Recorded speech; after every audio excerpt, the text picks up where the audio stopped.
Hey, welcome to D-Lab. On the bench today we have a Pignose model G40V. This is a tube amplifier. I worked on one of these approximately 4 years ago. It came in with a bad power transformer. Well, guess what? We have another one with a bad power transformer.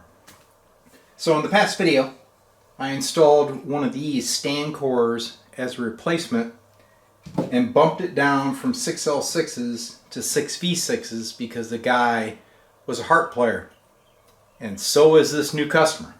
So he sent me the chassis minus the power transformer to save on weight.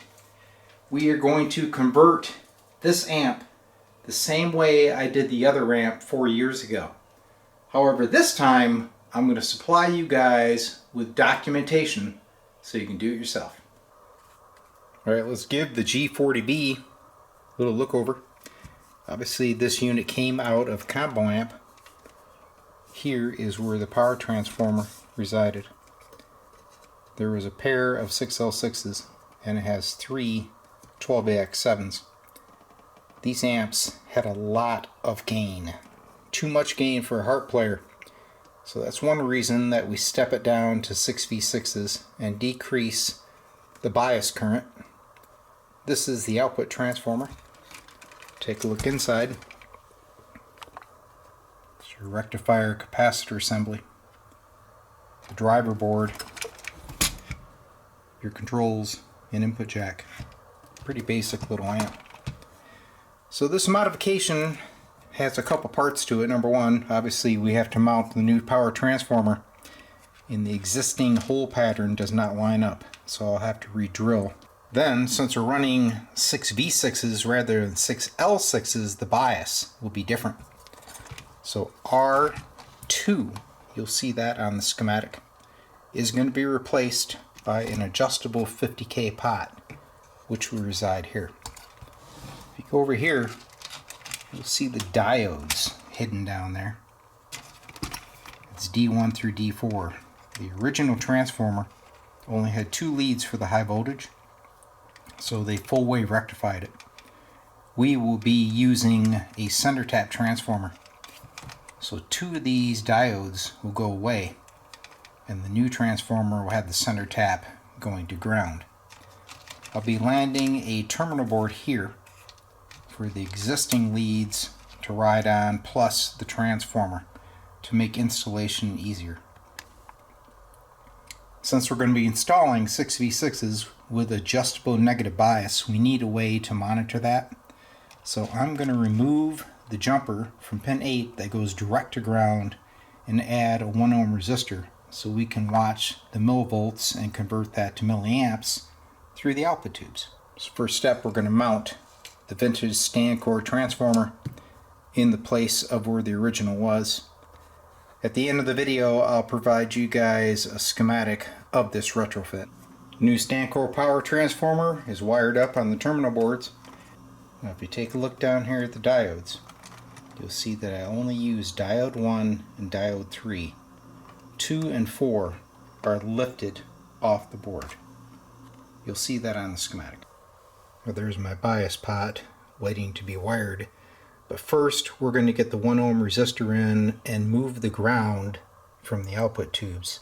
So if you look down here, you're going to see a jumper that goes to chassis. Then there's a jumper that goes to the ground lug on the power supply board.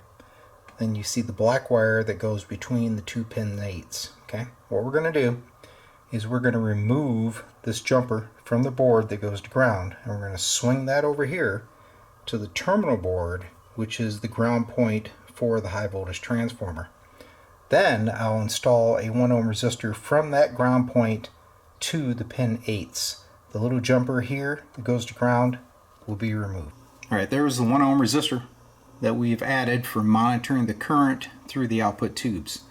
So this side of the resistor goes to ground, and it is in series with pin 8 of both 6V6s.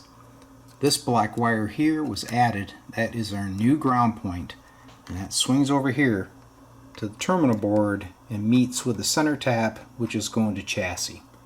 I added this wire, which is a ground runner that will go to the 50K variable pot. Alright, Next step, you're going to remove resistor R2. Because this pot takes place of that resistor, it just makes it variable. So we're going to remove R2, then this little red wire you see here, this jumper, that's VF, and that would normally go from R2 to the junction of two 220K resistors that goes to the grids of the output tubes. We're going to remove that, and the pot will go in series between those 2 points. Alright, our bias pot wiring is complete. This lead is ground. The center goes to the junction of the two 220K resistors marked VF. The high side goes over here to this board, and R2 has been lifted. We are ready to put in tubes and power it up. Here's the initial power up. I'm using a Variac that has a protected output. Meter on the right is looking at high voltage. Meter on the left will be the current through the output tubes. We're going to look for about 40 milliamps because we're actually seeing the current through both tubes.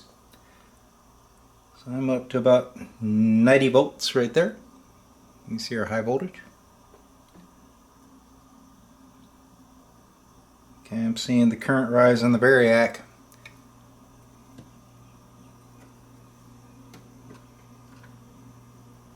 Throttle that back a little bit. I put in some sacrificial 6v6s. I don't know their condition.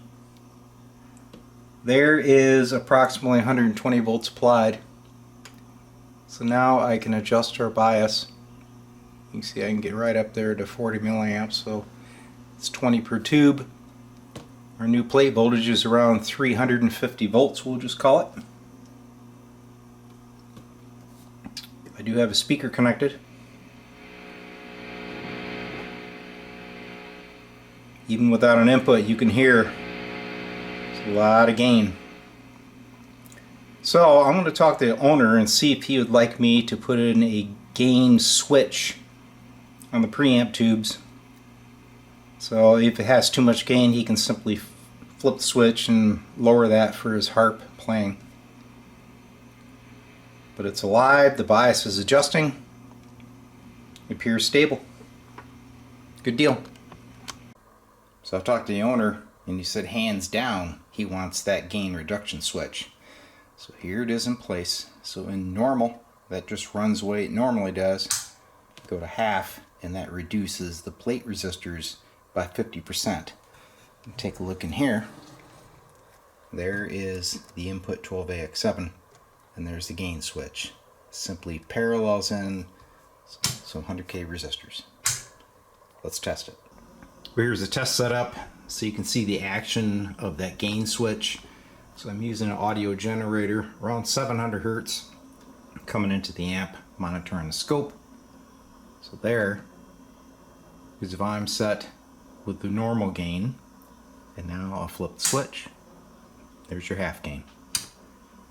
Obviously, when you're running this amp, it's a real good idea to turn down your master volume before you flip that switch, because you will get a pop.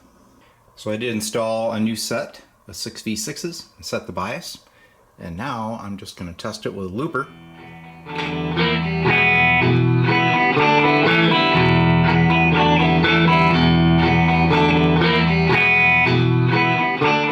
And when you turn her all the way down, she's nice and quiet, no hum. So there it is, a vintage Pignose G40V, converted from 6L6 to 6V6 operation, and now has a vintage stand-core power transformer. Here is the schematic that I promised you. We'll post that while I'm talking. If you would like to perform this modification, all the information is contained in this video and on that schematic. If you'd rather send it into my shop, contact me through dlabelectronics.com. I'd love to take it on.